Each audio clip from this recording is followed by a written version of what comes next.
بارک کریں اللہم صلی علی محمد۔ نعرہ تکبیر، نعرہ رسالت، نعرہ حیدری، نعرہ صلوات۔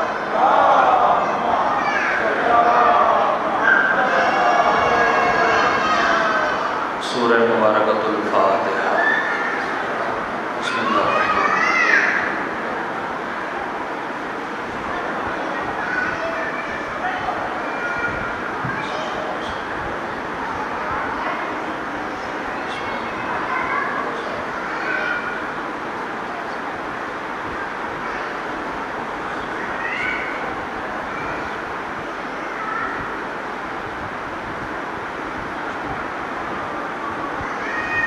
لا حول ولا قوة إلا بالله العلي العظيم۔ رب اشرح لي صدري ويسر لي أمري واحلل عقدة من لساني يفقهوا قولي۔ أعوذ بالله السميع العليم من الشيطان اللعين الرجيم۔ بسم الله الرحمن الرحيم۔ الحمد لله الذي لا يبلغ مدحته القائلون ولا يحصي نعماءه العادون۔ الصلاة والسلام على النبي الأمي المكي المدني الملقب بطه والياسين، العبد المؤيد والرسول المسدد، المصطفى الأمجد، المحمود الأحمد، أبي القاسم محمد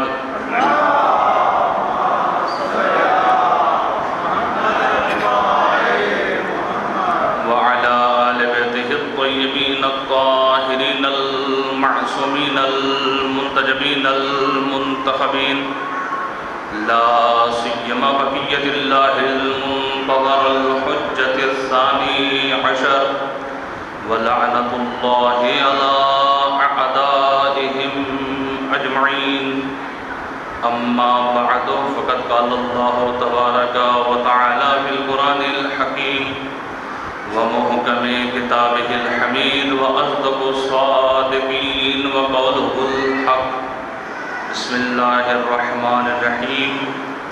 أفمن يهدي إلى الحق أحق أن يتبع أمن لا يهدي إلا أن يهدى، فما لكم كيف تحكمون؟ صلوات۔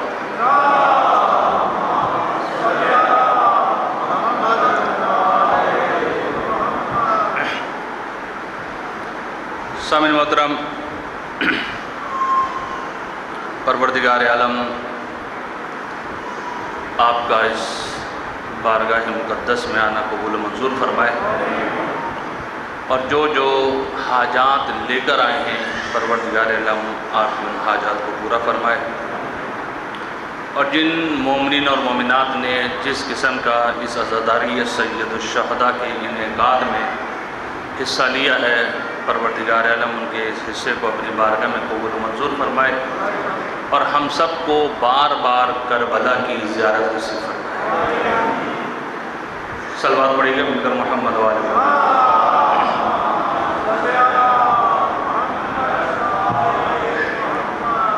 سامعین محترم، آپ کے سامنے سورہ یونس کی آیت نمبر 35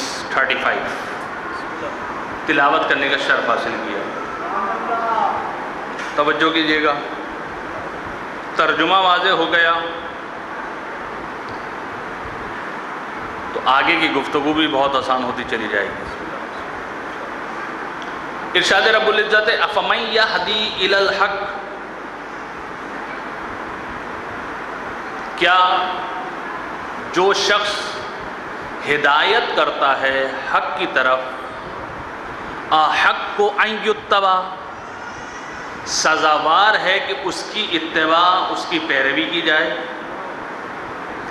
امن لا یہدی، یا وہ شخص کہ جو ہدایت یافتہ نہیں ہے، الا ان یہدا، مگر یہ کہ اس کی ہدایت کی جائے، اس کی پیروی کریں۔ دو چیزیں، آئے اس شخص کی پیروی کریں جو حق کی طرف ہدایت کر رہا ہے، یا وہ شخص کہ جو خود ہدایت یافتہ نہیں ہے، پہلے اس کی ہدایت کی جائے پھر جا کے وہ ہدایت کرے گا، اس کی پیروی کریں۔ فما لکم، تمہیں کیا ہو گیا؟ کیف تحکمون، تم جو عجیب و غریب فیصلہ کر رہے ہو۔ آیت کا لحن دیکھا آپ نے؟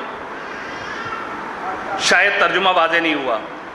ایک شخص وہ ہے کہ جو محتاج ہدایت نہیں ہے، ایک وہ شخص ہے جو محتاج ہدایت ہے۔ کس کی پیروی کریں گے آپ؟ آپ کی عقل سلیم کیا کہہ رہی ہے؟ کس کی اتباع کریں؟ جو ہدایت یافتہ ہے اس کی پیروی کریں، یا نہیں جس کی ہدایت پہلے کی جائے پھر وہ جا کے ہدایت کرے، اس کی پیروی کریں؟ اور قرآن نے واضح الفاظ میں کہا کیف لکم یا کیف تحکمون، فما لکم کیف تحکمون، کہ تمہیں کیا ہو گیا کہ تم جو یہ فیصلہ کر رہے ہو۔ تو عزیزان گرامی توجہ کیجئے گا، اس آیت سے بات واضح ہو جاتی ہے، ایک وہ شخص ہے کہ جو ہدایت یافتہ ہے، وہ محتاج ہدایت نہیں ہے، یا یوں کہوں کہ خالق اور مخلوق کے درمیان میں کوئی واسطہ نہیں ہے جو اس کی ہدایت کرے، لیکن ایک وہ ہے کہ خالق اور مخلوق کے درمیان میں کوئی وسیلہ ہے، کوئی واسطہ ہے، لوگ اس کی ہدایت کرتے ہیں، پھر جا کر وہ ہدایت یافتہ ہوتا ہے۔ تو بات واضح ہو گئی کہ اب دو طریقے ہمارے پاس موجود ہیں۔ اب ایک وہ جو جس کا تعلق ڈائریکٹ خدا سے ہے، اور ایک وہ ہے کہ جس کا تعلق ڈائریکٹ خدا سے نہیں ہے، وہ خود محتاج ہے۔ تو عزیزو، ہم اس کو امام مانتے ہی نہیں ہیں جو محتاج ہو۔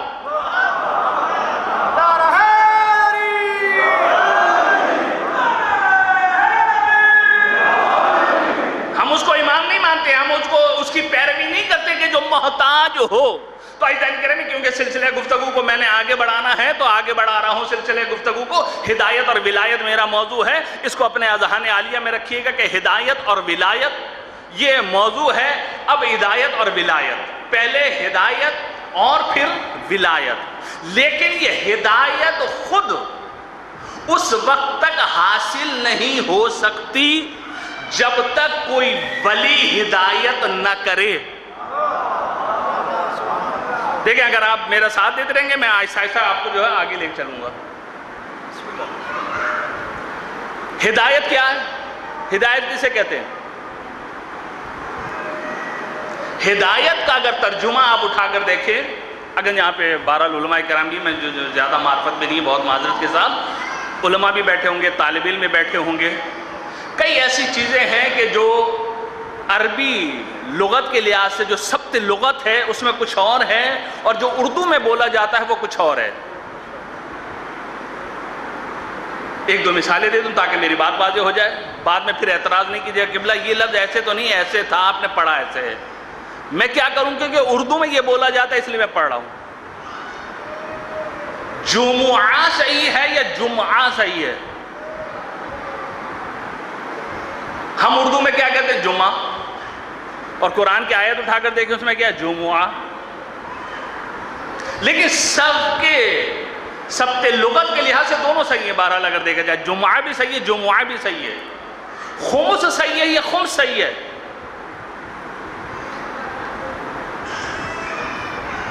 ترجمہ صحیح ہے یا ترجمہ صحیح ہے؟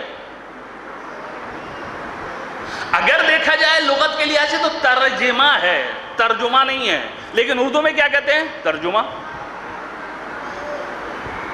عنوان صحیح ہے یا عنوان صحیح ہے؟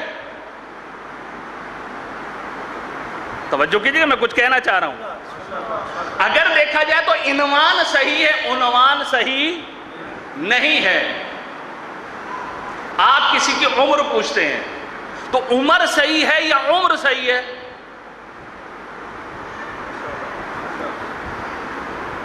کیا صحیح ہے؟ میں کہوں کہ جی آپ کی عمر کتنی ہے یہ صحیح ہے، یا یہ کہوں کہ آپ کی عمر کتنی ہے یہ صحیح ہے؟ اگر دیکھا جائے تو عمر کہا جائے گا، عمر نہیں کہا جائے گا کہ آپ کی عمر کتنی ہے، غلط ہے یہ۔ صحیح کیا ہے کہ آپ کی عمر کتنی ہے؟ تو بہرحال ترجمہ اردو میں بولا جاتا ہے تو اس لیے میں ترجمہ کہہ رہا ہوں، ورنہ سبت لغت کے لحاظ سے ترجمہ جو ہے وہ صحیح ہے، عنوان غلط ہے، عنوان جو ہے وہ صحیح ہے۔ تو بہرحال یہ ذہن میں اپنے اذہان عالیہ میں جو وہ رکھیے گا، اس عنوان کو جو میں نے سلسلہ گفتگو کو جو وہ آگے بڑھانا ہے۔ لیکن آج کی جو مجلس ہے وہ مقدمتاً جو ہے وہ میں عرض کرتا چلوں کہ ہدایت اور ولایت ہمارا موضوع ہے، اور قبلہ بھی جو پڑھ گئے گندل حسین مصباح الہدا و سفینۃ النجاہ، ہم اسی لیے آئے ہیں کہ یہ مجلس عزا، توجہ کیجئے گا، یہ مجلس عزا تولا بھی ہے تبرہ بھی ہے۔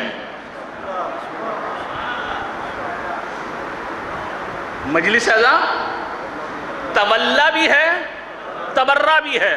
آپ کہیں گے مولانا آج تک ہم نے کسی سے نہیں سنا کہ یہ مجلس عزا تولا بھی ہے تبرہ بھی ہے۔ تولا کسے کہتے ہیں؟ محبت کو۔ تبرہ کسے کہتے ہیں؟ نفرت کو، بیزاری کو۔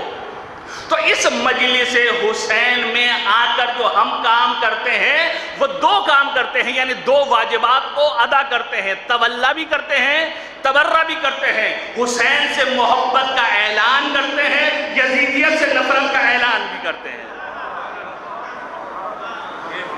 آپ کہیں نہیں مولانا یہ لفظ اچھا نہیں ہے، ممبر پہ اتنے بڑے عالم دین حکم سے آئے ہوئے ہیں اور 28 سال سے ان کی سرزمین پر موجود ہے، یہ تولا تبرہ چھوڑ دیجئے، یہ نہ کہیے۔ ٹھیک ہے تو آپ کلمہ چھوڑ دیجئے، آپ کلمہ چھوڑ دیجئے۔ کلمہ کیا ہے؟ کلمہ بھی تولا بھی ہے تبرہ بھی ہے۔ آپ کہیں گے یہ کیسے ہو گیا؟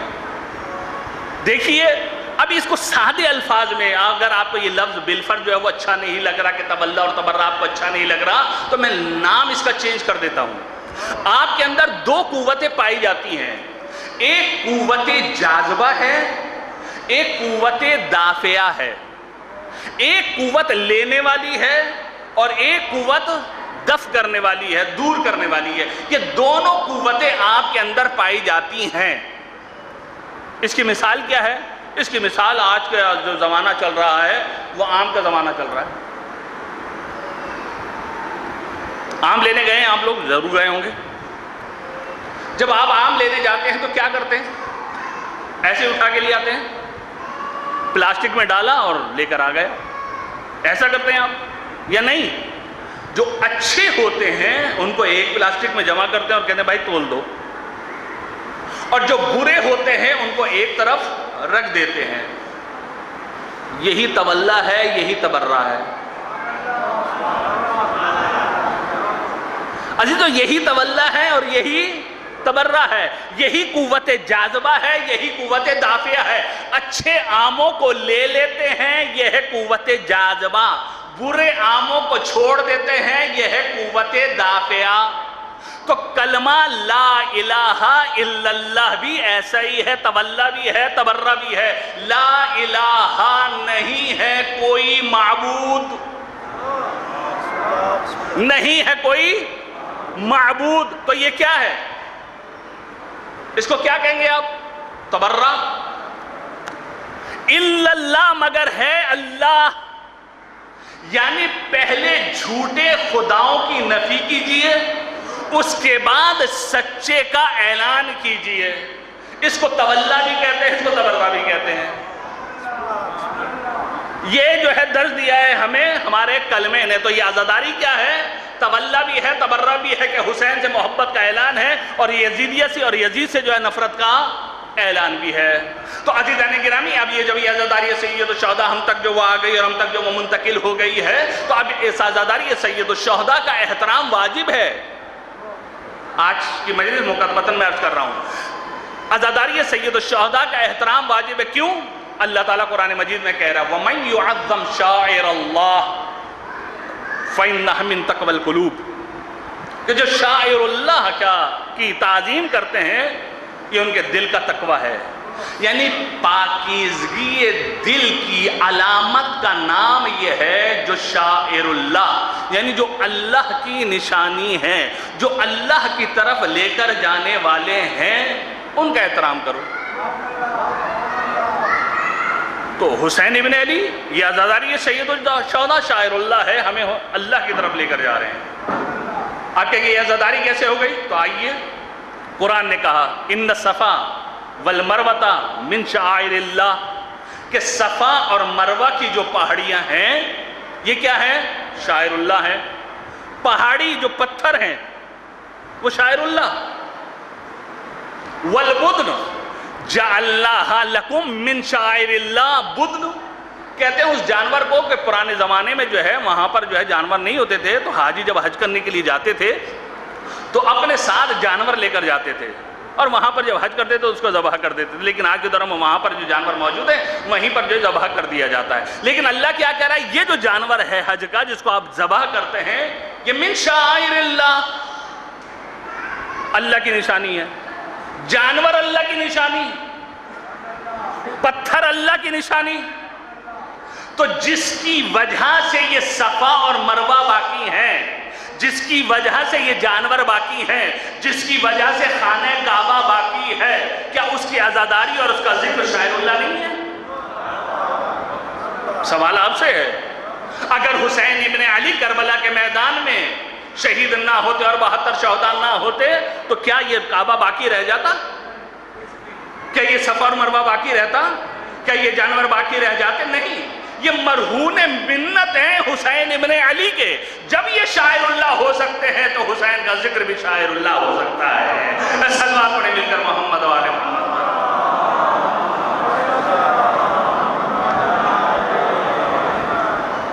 دوسری چیز، یہ عزاداری سید الشہداء کا احترام جو ہم کرتے ہیں کیوں کریں؟ کیا ضرورت آ رہی ہے ہمیں؟ اس لیے توجہ کیجیے گا، اس لیے کہ یہ عزاداری سید الشہداء کا احترام ضروری اس لیے ہے اور عزاداری ہم اس لیے برپا کریں کیونکہ یہ ہماری محبت میں اضافے کا سبب ہے. عزاداری کیا ہے؟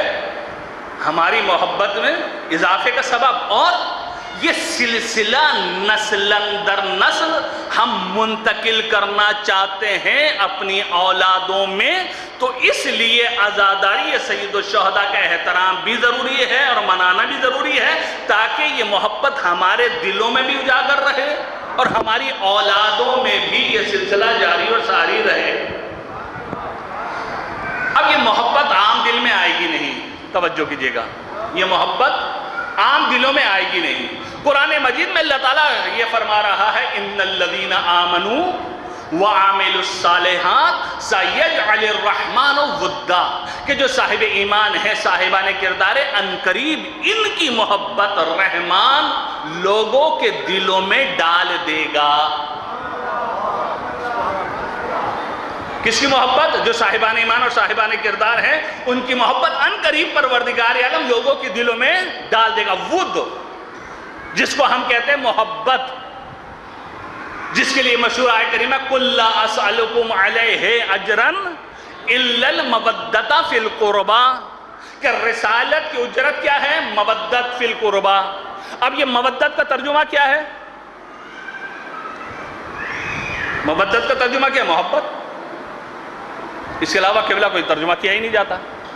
لیکن عزیزان گرامی یہ ذہن میں رکھیے گا کہ مودت کا ترجمہ اردو میں کوئی نیم البدل کلمہ ہے نہیں، اس لیے ترجمہ کیا جاتا ہے مودت کا محبت. لیکن اگر خلاصہ بیان کیا جائے کہ جہاں پر محبت قربان ہو جائیں وہاں سے سلسلہ مودت شروع ہوتا ہے.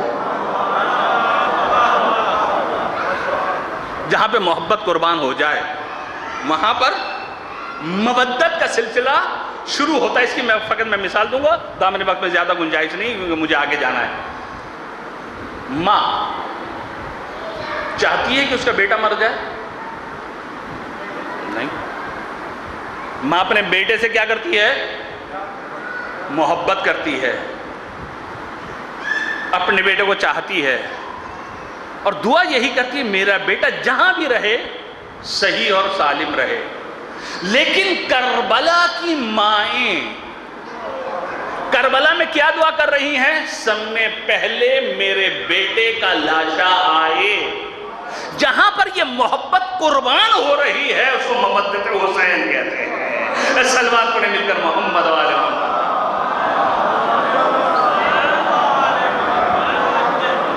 اب یہ لوگوں کے دلوں میں جو ہے وہ محبت جو ہے پروردگار عالم جو ہے وہ ڈالے گا. اسی وجہ سے کہتے ہیں کہ جابر آنکھوں سے نابینا ہے، مدینہ کی گلیوں میں عصا لیے ہوئے گھوم رہے ہیں اور بلند آواز سے یہ کہہ رہے ہیں علی خیر البشر من ابا فقد کفر. علی خیر البشر ہے، جو اس کا انکار کرے وہ کافر ہے. کون کہہ رہا ہے؟ جابر کہہ رہے ہیں. عزیزان گرامی توجہ کیجئے گا، یہی وجہ اہل سنت کی روایات ہمارے پاس بہت ساری موجود ہیں. عزیزان گرامی کہتے ہیں کہ جہاں سے علی ابن ابی طالب علیہ السلام گزرا کرتے تھے تو لوگ اپنے بچوں کو گودوں میں لے کر آ جاتے تھے، اور جب بچوں کو گودوں میں لے کر آتے تھے تو کہتے تھے کہ کہو بیٹا قولو علی علی علی، علی علی کرو. بچے جو ہیں بعض بچے علی علی کرتے تھے اور بعض بچے علی علی نہیں کرتے تھے علی کو دیکھ کر. تو جو بچے علی علی کرتے تھے تو کہتے تھے کہ ان کی ولادت پاک و پاکیزہ ہے. جو بچے علی علی نہیں کرتے تھے ماں کی گودوں میں جا کر ڈال دیا کرتے تھے. نہیں ہے جانی گرامی، اب سنیے. راوی ہے اعمش ان عطا سے روایت کرتا ہے. اب عطا راوی ہے وہ یہ کہتا ہے میں نے سوال کیا ان عائشہ، جناب عائشہ سے میں نے سوال کیا، اور جناب عائشہ سے میں نے سوال کیا مولا کائنات کے بارے میں. تو مولا کائنات کے بارے میں جب جناب عائشہ سے میں نے سوال کیا تو جناب عائشہ نے کہا ذالک خیر البشر، کہ وہ علی ذالک یعنی وہ علی کیا ہے؟ خیر البشر ہے. ولا یشک فیہ الا کافر، کہ اس خیر البشر ہونے میں کوئی شک نہیں کرے گا مگر کافر. بی بی عائشہ کہہ رہی، میں نہیں کہہ رہا، جناب عائشہ کہہ رہی ہیں کہ ذالک خیر البشر ولا یشک فیہ الا کافر. تو علی ابن ابی طالب جو ہیں وہ خیر البشر ہیں. اب ان کی محبت یا محمد و آل محمد کی محبت جو ہے پروردگار عالم جو ہے وہ ہمارے دلوں میں ڈالے گا، اور اس نے اس محبت کو ہمارے دلوں میں ڈالا ہے. اسی وجہ سے جو ہے عزاداری سید الشہداء جہاں پر بھی ہوتی ہے ہم منانے کے لیے جو وہ آ جاتے ہیں. اب جب ہم عزاداری سید الشہداء منانے کے لیے آتے ہیں تو اب اس عزاداری کا توجہ کیجئے گا. اس عزاداری کے کچھ اصول ہیں، کچھ قوانین ہیں، اور اس اصول اور ان قوانین میں سے ایک قانون یہ ہے کہ یہ مجلس عام مجلس نہیں ہے. ائمہ طاہرین کہتے ہیں جہاں پر ہمارے امر کو زندہ کیا جاتا ہے اس مجلس کو ہم دوست رکھتے ہیں. تو اس کا مطلب یہ ہے کہ یہ مجلس محبوب ائمہ طاہرین ہے. ائمہ طاہرین اس کو دوست رکھتے ہیں. اب جب ائمہ طاہرین جو ہے وہ اس کو دوست رکھتے ہیں تو اب اس محفل میں جب ہم آئیں تو کیسے آئیں؟ اس محفل میں آنے کا پہلا ادب وہ یہ ہے کہ آپ باوضو ہو کر آئیں. ابھی میں فضائل پڑھوں گا کہ اس مجلس کے کہ کون کون اس مجلس میں آتا ہے. باوضو ہو کر آئیں. عزیزان گرامی دیکھیے، آپ کہیں گے مولانا اتنا ٹائم کہاں کہ ہم وضو کریں؟ تو 3 چلو کا وضو کر لیں. آپ 3 چلو کا وضو. آپ کہیں گے مولانا 3 چلو کا وضو یہ بھی وضو ہوتا ہے؟ جی، سب مستحبات کو چھوڑ دیجئے. یہ آپ پانی دیکھ رہے ہیں ادھر رکھا ہوا، یہ بھی زیادہ ہے. اگر کہیں گے تو میں وضو بھی کر کے دکھا دوں گا. یہ بھی زیادہ پانی، اس میں سے بچا کے بھی دکھاؤں گا. 3 چلو کا وضو. ایک چلو لیجئے, چہرے کو دھوئیے. اس چلو میں پانی لیجئے الٹے میں, سیدھے ہاتھ پر ڈالیے, سیدھا ہاتھ دھو لیجئے. تیسرا چلو سیدھے ہاتھ میں لیجئے پانی اور الٹے ہاتھ کو دھو لیجئے. پھر سر کا مسح کر لیں, پیروں کا مسح کر لیں, وضو ہو گیا. کسی سے بھی جا کر فتویٰ لے لیں کہ آیا میرا وضو صحیح ہے, آیا میں اس وضو سے نماز پڑھ سکتا ہوں یا نہیں, آیا اس وضو سے جو ہے میں طواف کر سکتا ہوں یا نہیں, سب کہیں گے جائز ہے. کیوں؟ وضو کمپلیٹ ہے. یہ ناک میں پانی ڈالنا یا یہ کلی کرنا یہ مستحبات میں ہے. اگر پیر نجس ہے تو پیروں کو دھونا پھر چاہیے, اگر پیر نجس نہیں ہے تو دھونے کی ضرورت نہیں ہے. تو یہ 3 چلوں کا وضو کہاں پر کام آئے گا آپ کے؟ اللہ تعالیٰ آپ کو حج و عمرے کی سعادت نصیب کرے. جب آپ حج پر جائیں گے نا, خانہ کعبہ کا طواف کریں گے اور خدا نہ خواستہ طواف کرتے کرتے آپ کا وضو ٹوٹ گیا, تو اب آپ نکلیں گے, جائیں گے اور وضو کر کے آئیں گے, بہت فاصلہ ہو جائے گا. تو کہا وہاں پر جو آپ کو بوٹل دے دی جاتی ہے کہ یہ بوٹل اپنے پاس رکھیں, اور اگر وضو ٹوٹ جائے تو وہیں پر کھڑے کھڑے, جہاں پر وضو ٹوٹے وہیں کھڑے کھڑے 3 چلو کا وضو کر لیں. چہرہ دھوئیے, دونوں ہاتھ دھوئیے, سر اور پیروں کو مسح کریں اور طواف کو جو ہے آگے بڑھا لیں. عزیزان کرام, یہ 3 چلو کا وضو جو ہے وہاں پر جو ہے وہ کام آئے گا. تو اس عزاداری سید الشہداء میں آنے کا پہلا ادب یہ ہے کہ انسان جو ہے باوضو ہو کر آئے. اور انشاءاللہ یہ آج کی مجلس کا میرا میسج ہے کہ انشاءاللہ کل جب آپ آئیں تو باوضو ہو کر آئیے. ابھی بھی آپ نے وضو کی بھی ہے, یقین ہے مجھے وضو کی بھی ہے, لیکن پھر بھی ایک تذکر دے رہا ہوں کہ کل جب آئیں تو باوضو ہو کر آئیے. کیوں؟ کہ یہ مجلس میں ما من قوم اجتمعوا, روایت کے جملے, امام یہ فرماتے ہیں کہ کوئی بھی قوم جو ہے وہ جمع نہیں ہوتی, اجتماع نہیں کرتی, کہ یذکرون فضائل محمد و آل محمد, کہ وہ ذکر کرتے ہیں فضائل محمد و آل محمد کو, الا حبطت الملائکۃ من السماء, مگر یہ کہ جب وہ اجتماع کرتے ہیں اور اہل بیت کے فضائل کو ذکر کیا جاتا ہے تو ملائکہ آسمان سے نازل ہوتے ہیں. آپ کی عظمت ہے یہ, اہل بیت کے فضائل بیان ہو رہے ہیں, ذکر اہل بیت ہو رہا ہے, تو وہاں پر آسمان سے ملائکہ نازل ہوتے ہیں. جب آسمان سے ملائکہ نازل ہوتے ہیں نا تو وہ اپنے آپ کو ہم سے معطر کرتے ہیں. ہم سے معطر کرنے کے بعد جب مجلس جو ہے وہ ختم ہو جاتی ہے تو یہ ملائکہ وعرجت الملائکہ الی السماء, تو یہ ملائکہ عروج کرتے ہیں, معراج کرتے ہیں, بلندی کی طرف جاتے ہیں, آسمان کی طرف. جب آسمان پر جا کر پہنچتے ہیں تو وہاں پر جو ملائکہ پہلے سے موجود ہوتے ہیں تو یہ ملائکہ کہتے ہیں انا نشم رائحتن, کہ ہم تم سے خوشبو کو استشمام کر رہے ہیں, کہ ما شممنا, کہ اس سے پہلے ہم نے اس خوشبو کو سونگا نہیں تھا. توجہ کیجئے گا, جہاں پر فضائل اہل بیت محمد و آل محمد کا ذکر ہو رہا ہے, آسمان سے ملائکہ آتے ہیں. آسمان سے ملائکہ آنے کے بعد ہم سے کیا ہوتے ہیں؟ معطر ہوتے ہیں. جب ہم سے معطر ہوتے تو آسمان پر جاتے ہیں. جب آسمان پر جاتے تو وہاں پر ملائکہ کہتے ہیں کہ ہم آپ سے ایسی خوشبو کو استشمام کر رہے ہیں جو اس سے پہلے ہم نے کبھی نہیں سونگی تھی. اب یہ استشمام, یہ سونگنا, اس کو میں واضح کر دوں تاکہ روایت بھی آگے بیان کروں اور اس کے بعد ایک اور روایت کا سہارا لوں. حدیث کی صحابی قبلہ نے پڑھی, پورا خلاصہ بیان کر دیا حدیث کی صحابی قبلہ نے. چادر اوڑھ لی. اب جب چادر اوڑھ لی, توجہ کیجئے گا, جمعنی چادر اوڑھی پیغمبر نے. اب جب پیغمبر نے چادر اوڑھی, امام حسن آئے, امام حسین آئے, مولا کائنات آئے. اب جا کر اٹھا کر دیکھیے گا, جیسے ہی آئے نا, دیکھا نہیں کہ چادر اوڑھے ہوئے کون ہے, فوراً آنے کے بعد کیا کہا, انی اشم عندک رائحۃ طیبہ, کہ میں آپ کے پاس سے پاک و پاکیزہ خوشبو کو استشمام کر رہا ہوں. یہ میں نے استشمام سمجھانا ہے, سونگ رہا ہوں. استشمام یعنی سونگ رہا ہوں. دیکھا تھا کہ رسول چادر اوڑھے ہوئے ہیں؟ دیکھا نہیں ہے, غلطی نہ کیجئے گا, دیکھا نہیں ہے. لیکن گھر میں آنے کے بعد انشاءاللہ یہ پورا ایک میرا موضوع ہے، اور الحمدللہ ایک کتاب بھی میں نے اس کے اوپر لکھی، شرح حدیث قصہ کے اوپر. تو عزیزان گرامی، دیکھا نہیں آنے کے بعد کا انی اشم عندک رائحۃ طیبہ، کہ آپ کے پاس سے پاک و پاکیزہ خوشبو کو استشمام کر رہا ہوں. امام حسن آ رہے ہیں، امام حسین آ رہے ہیں، مولا کائنات آ رہے ہیں، یہی جملہ ہے انی اشم عندک رائحۃ طیبہ، کہ میں آپ کے پاس سے پاک و پاکیزہ خوشبو کو استشمام کر رہا ہوں. تو عزیزان گرامی، جو بھی معصوم آ رہا ہے وہ یہی کہہ رہا ہے کہ آپ کے پاس سے پاک و پاکیزہ خوشبو کو استشمام کر رہا ہوں.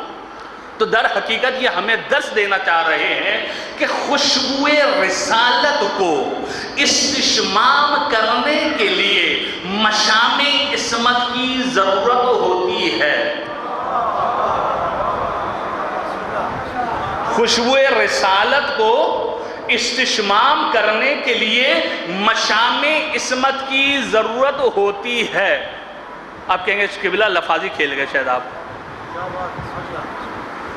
لفاظی بول گئے. اب نہیں، لفاظی نہیں ہے، قرآن کی آیت ہے. پورا واقعہ آپ کے اذہان عالیہ میں ہے، تفصیل سے نہیں پڑھوں گا میں. جناب یوسف کا واقعہ اذہان عالیہ میں ہے. مصر پہنچے، حکومت مل گئی، کنعان میں قحط سالی پڑ گئی. جناب یعقوب نے کیا کیا؟ بیٹے کو بھیجا، جاؤ مصر اور وہاں سے کچھ لے کر آؤ. یہ گئے، خلاصہ جب گئے ملے، گندم دے دی، یہ گندم لے کر آئے. جب گندم واپس لے کر آنے لگے تو جناب یوسف نے کرتا دیا اپنا، دیا تھا نا، کہا یہ کرتا لے جاؤ اور یعقوب کے چہرے پر ڈال دینا، اس کی بینائی واپس آ جائے گی. لے کر چلے تھے. جب یعقوب کے فرزند وہاں سے کرتا لے کر چلے، انہیں پتا تھا یہ کس کا کرتا ہے؟ نہیں پتا تھا کس کا کرتا ہے. بادشاہ مصر ہے یوسف، یہ نہیں پتا کہ ہمارا بھائی ہے، یہ نبی ہے، نہیں پتا. کرتا لے کر چلے. جیسے ہی کہتے ہیں قرآن کی آیت کریمہ ہے کہ جیسے ہی انہوں نے مصر کو چھوڑا، کنعان میں نابینا نبی یعقوب بیٹھا ہوا تھا، اس کے اطراف میں لوگ موجود تھے. تو ایک مرتبہ یعقوب نے کہا انی اشم ریح یوسف،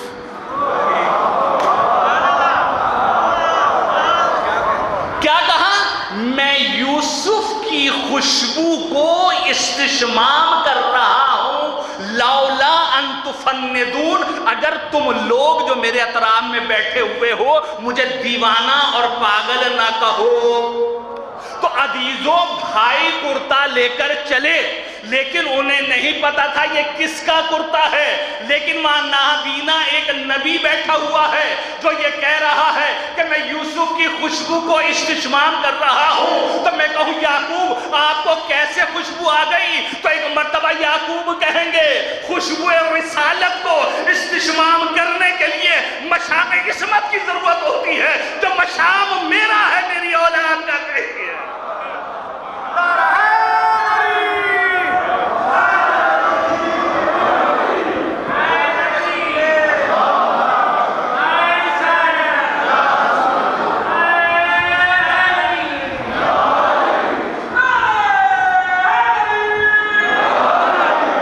مولا سلامت رکھا.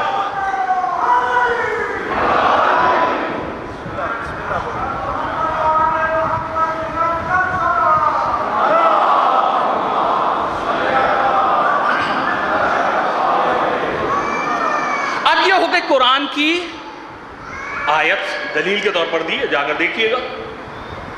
اگر کہیں گے تو میں ایڈریس نکال کے دیتا ہوں مجلس کے بعد آپ کو. اب وہ تاریخی واقعے بھی سنیے. مامون کے پاس 7 بال لائے گئے. توجہ کیجئے گا، مامون کے پاس 7 بال لائے گئے اور کہا کہ یہ رسول خدا کے بال ہے صلی اللہ علیہ وآلہ، یہ رسول خدا کے بال ہے، ان کی زیارت کیجئے اور ہمیں انعام دیجئے. یہ رسول خدا کے بال ہیں،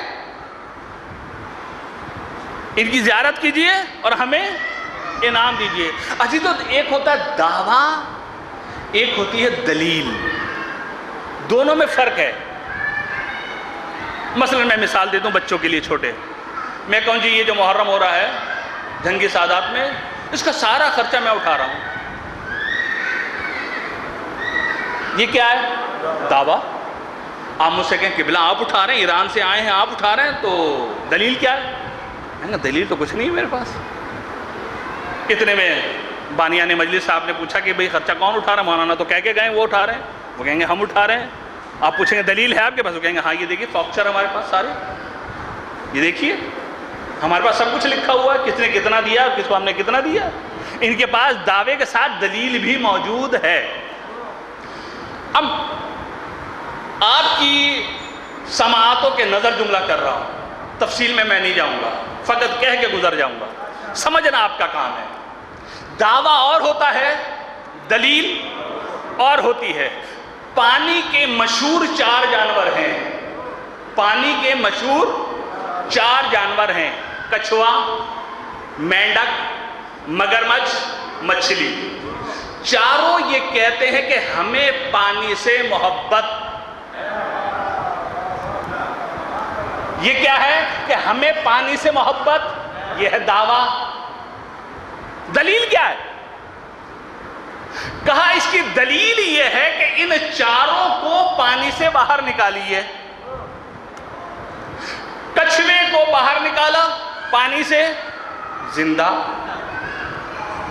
مینڈک کو باہر نکالا، زندہ۔ کچھوے کو باہر نکالا، زندہ۔ مچھلی کو باہر نکالا، یا علی اگر سمجھ گئے ہوں تو۔ کچھوا، مینڈک، مگرمچھ، مچھلی، چاروں یہ کہہ رہے ہیں کہ ہمیں پانی سے محبت۔ چاروں دعوے دار یہ ہیں کہ ہمیں پانی سے محبت۔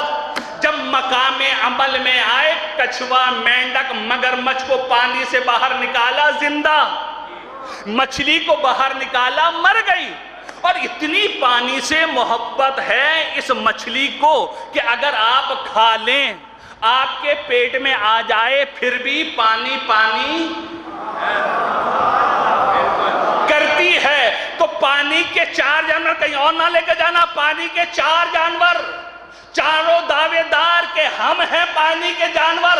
جب مقام عمل میں ہم نے دیکھا ایک سچا تھا، 3 جھوٹے تھے۔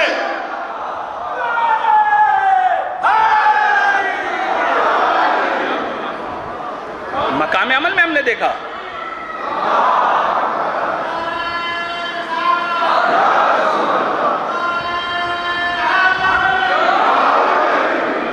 مقام عمل میں، توجہ کیجیے گا، مقام عمل میں تو عزیزوں جب مامون کو یا ہارون کو جو ہے 7 بال دیے گئے اور کہا کہ یہ رسول خدا کے بال ہیں، تو کہا دلیل؟ کہا دلیل تو کچھ نہیں ہے۔ کہا کیسے ہم یقین کریں کہ یہ رسول کے بال ہیں؟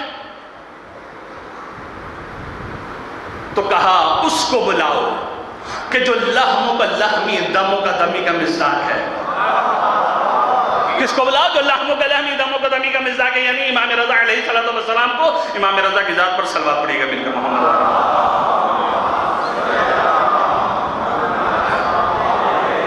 امام رضا کو بلایا گیا۔ جب امام رضا علیہ السلام کو بلایا گیا تو کہا کہ یبنا رسول اللہ، اے فرزند رسول، یہ شخص آیا ہے اور جو ہے یہ دعویٰ کر رہا ہے کہ یہ رسول کے 7 بال ہے، تو ان کی زیارت کیجئے اور انعام و اکرام دیجئے۔ ایک مرتبہ امام رضا علیہ السلام نے کیا کیا؟ 3 ایک طرف کر دیے، 4 ایک طرف کر دیے۔ کہیے بھئی یہ 3 تو میرے نانا کے نہیں ہیں، لیکن یہ 4 میرے نانا کے ہیں۔ کہ لیں فرزند رسول، تو بات تو وہی ہو گئی جو اس نے کہی تھی۔ یہ 7 کہہ رہا تھا، آپ 4 کہہ رہے ہیں۔ یہ تو دعویٰ ہے، دلیل نہیں ہے۔ کہتے ہیں کہ مرتبہ امام رضا کو جلال آیا۔ جیسے ہی جلال آیا نا تو امام رضا علیہ السلام نے کہا آگ منگواؤ۔ آگ منگوائی گئی۔ جب آگ کو منگوایا تو ایک مرتبہ امام رضا نے کہا ان 3 بالوں کو آگ میں ڈال دو۔ جیسے ان تینوں کو آگ میں ڈالا تو بال جل گئے۔ کہا اب ان 4 کو ڈالو۔ جب ان 4 کو ڈالا تو آگ بھج گئی۔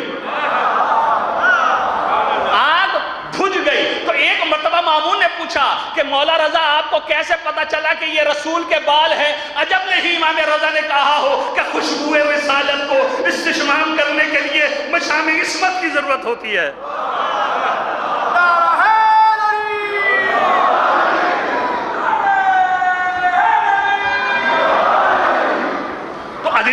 نہیں، اب ملائکہ کیا کہہ رہے ہیں کہ اس مجلس میں آتے ہیں، فضائل اہل بیت کا ذکر ہوتا ہے، ہم آسمان پر جاتے ہیں تو ملائکہ ہم سے کہتے ہیں کہ ان نشم راحیۃ منکم، کہ ہم تم سے ایسے پاک و پاکیزہ خوشبو کو استشمام کر رہے ہیں کہ اس سے پہلے ما شممنا، اس سے پہلے ہم نے نہیں سونگی تھی۔ تو ایک مرتبہ یہ جو ملائکہ آسمان کی طرف واپس جاتے ہیں نا، تو وہ کہتے ہیں تو ہم تو گئے تھے مجلس میں، ہم تو گئے تھے مجلس میں، ہم نے اپنے آپ کو جو ہے ان عزاداروں سے معطر کر لیا، مجلس ختم ہو گئی۔ تو اب آسمان کے فرشتے کہتے ہیں آیا وہ جگہ باقی ہے، وہ امام بارگاہ ہے ابھی، یا امام بارگاہ بھی ختم ہو گیا؟ کہ نہیں، وہ مکان ہے، کہ ہمیں اس مکان میں لے چلو، اس مکان یا امام بارگاہوں سے اپنے آپ کو ہم مس کر کے خوشبو لے لیں گے۔ صلوات پڑھیں مل کر محمد والے۔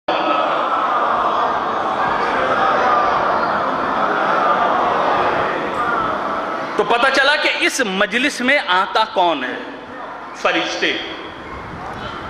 اس مجلس میں کون آتا ہے؟ فرشتے۔ اور کون آتا ہے؟ آج محرم الحرام کی پہلی تاریخ، راوی ہے فضل، چھٹے امام کی خدمت میں آتا ہے اور مولا پوچھتے ہیں کہ اے فضل کل رات کہاں تھے تم؟ مولا کو پتا ہے لیکن پوچھ رہے ہیں کہ فضل کل رات تم کہاں تھے؟ کہ مولا محرم کا چاند نمودار ہوا تھا، آپ کے جد امجد کا فرش بچھایا گیا تھا، عزاداری سید الشہداء منائی جا رہی تھی، میں اس عزاداری میں شرکت کے لیے گیا تھا۔ امام نے کہا اچھا، توجہ کیجیے گا روایت کے اوپر، اس لیے میں نے کہا ہے کہ باوضو ہو کر آئیے، ملائکہ بھی آتے ہیں اور دیکھیں کون آتے ہیں۔ ایک مرتبہ چھٹے امام نے کہا ہے فضل جب تم مجلس سے باہر نکل رہے تھے تو جوتوں کے پاس تمہارا ٹکراؤ کسی شخص سے ہوا تھا؟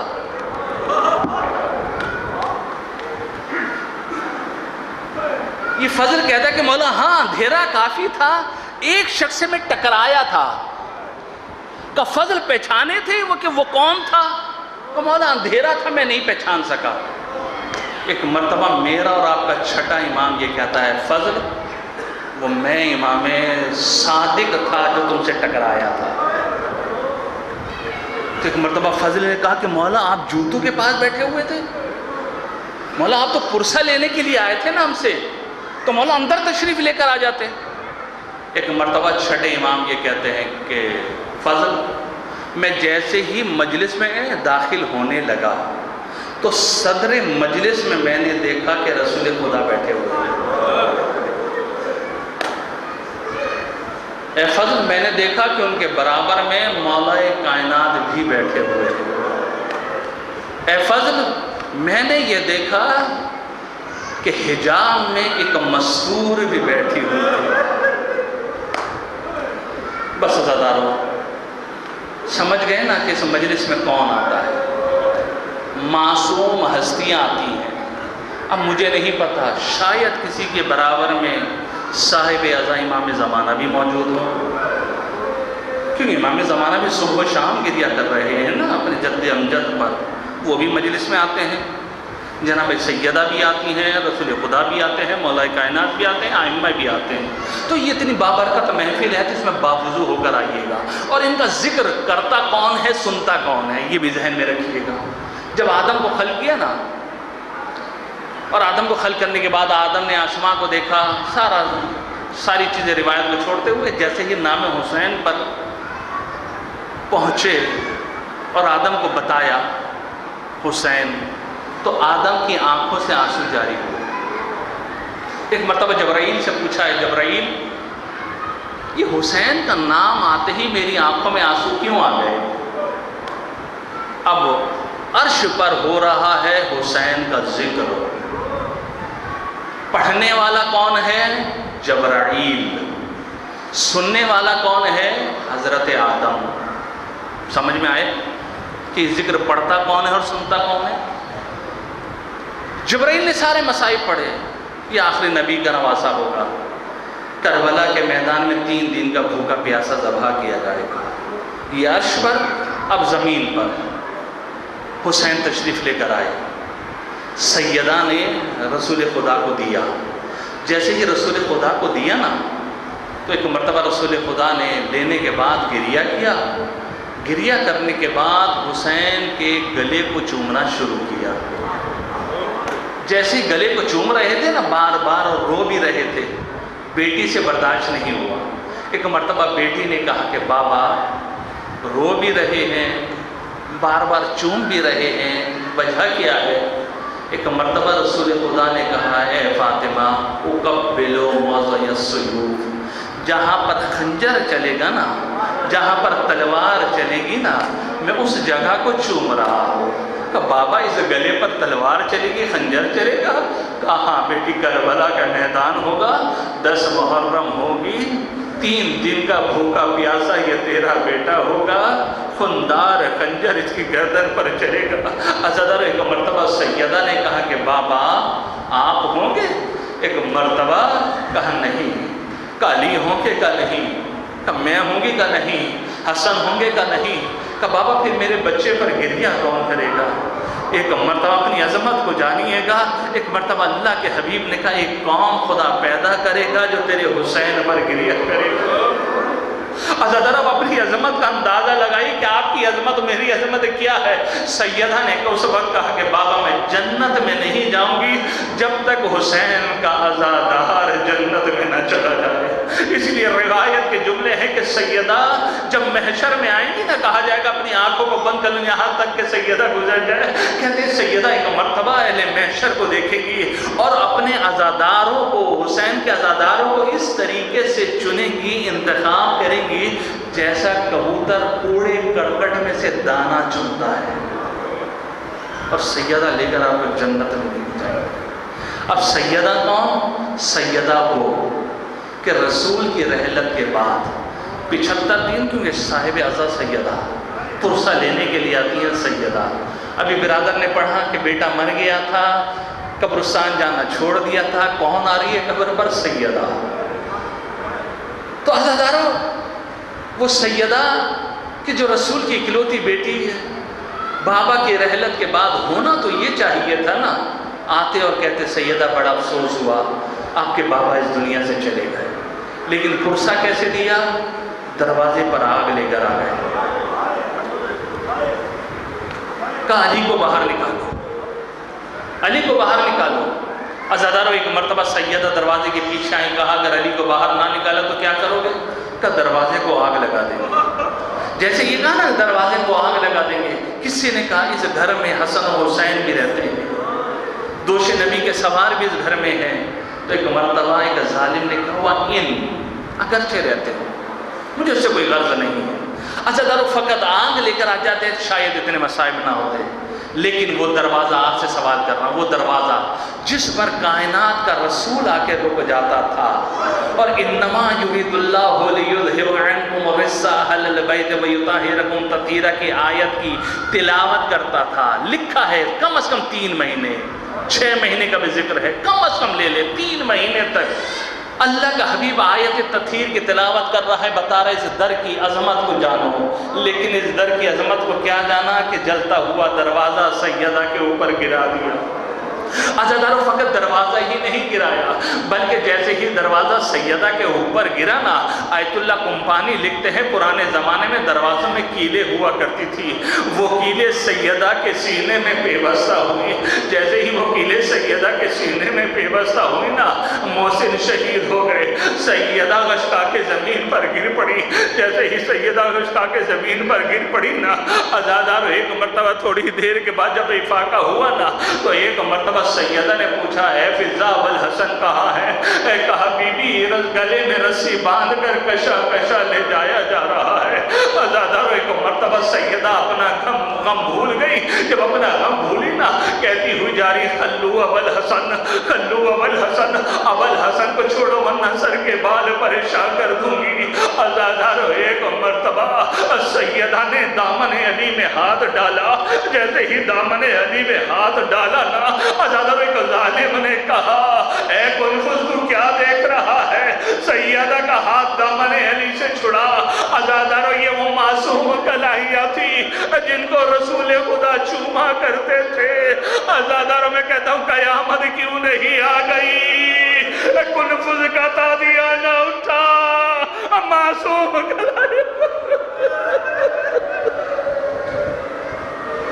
جزاکم ربکم۔ عزادارو خدا آپ کو کوئی گم نہ دے سوائے گا میں اہل بیت کے۔ عزادارو سیدہ نے دامن علی کو چھوڑا، دامن علی کو چھوڑا نا عزادارو بس وہ وقت آگا سارے میں نے مصائب چھوڑ دیے۔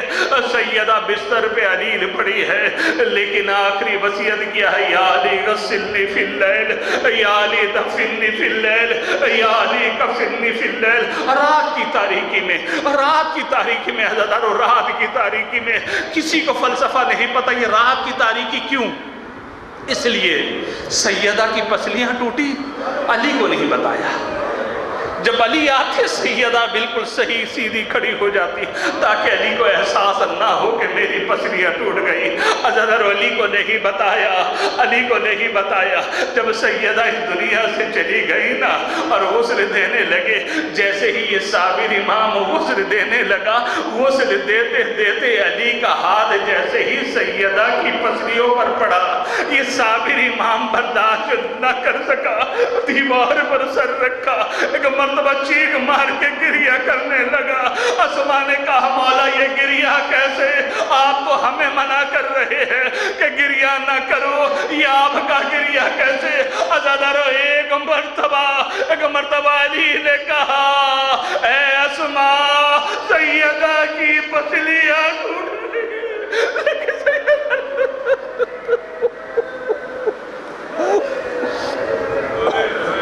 جزاکم ربکم۔ عزادارو بس آخری فکر مصائب کا، جنازہ تیار ہو گیا، غسل دے دیا، کفن پہنا دیا، غنود کر دی، جنازہ تیار ہو گیا۔ ہمارے ہاں بھی رسم ہے، آپ کے ہاں بھی رسم ہے، ہر جگہ رسم ہے۔ جب جنازہ تیار ہو جاتا ہے بچوں کو بلایا جاتا ہے، آخری جملہ مصائب کا، بچوں کو بلایا جاتا ہے، آؤ زینب ام کلثوم، آؤ حسن و حسین۔ بی بی آگے بڑھی، ماں کا دیدار کیا، حسن حسین آئے، ماں کے پاتیوں کھڑے ہو گئے۔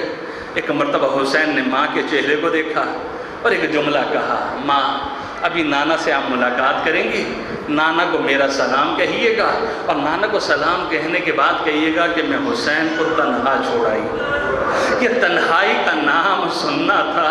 عزادارو سیدہ سے برداشت نہ ہوا، بندے کفن فاطمہ ٹوٹے، دو ہاتھ برآمد ہوئے، یا بنیا الیہ الیہ، آ بیٹے میرے سینے سے لگ جا، میرے سینے سے لگ جا، بھی ماں ہے، ماں کے سینے سے لگ جا۔ عزادارو حسین ماں کے سینے پر گرے، ملک اعلیٰ میں گریہ ہونے لگا، ہاتف غیبی کی آواز آئی، یا علی حسین کے رونے کی وجہ سے میرے ملائکہ گریہ کر رہے ہیں، حسین کو ماں کے سینے سے جدا کرو۔ عزادارو علی آگے بڑھے، دستے شفقت پدری پھیرا، حسین کو ماں کے سینے سے جدا کیا۔ میں کہوں مولا بڑے خوش نصیب ہیں، آج ماں کا سینہ ہے، جدا کرنے کے لیے باپ موجود ہے، لیکن مولا سن 61 ہجری عصر عاشور آپ کا سینہ 4 سالہ بچی شور کے تماشے۔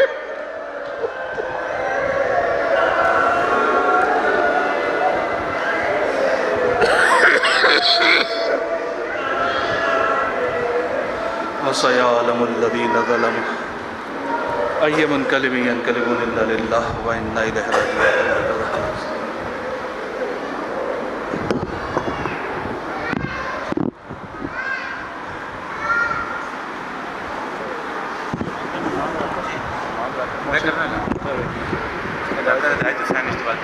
سادات المومنین تشریف رکھیں، مجلس ادا ابھی جاری ہے۔ ہمارے مہمان ذاکر جو ہیں وہ چند منٹ تک انشاءاللہ تشریف لے آئیں گے، ان کے آنے تک ذاکر ہدایت علی خطاب فرمائیں گے۔ بآواز بلند صلوات۔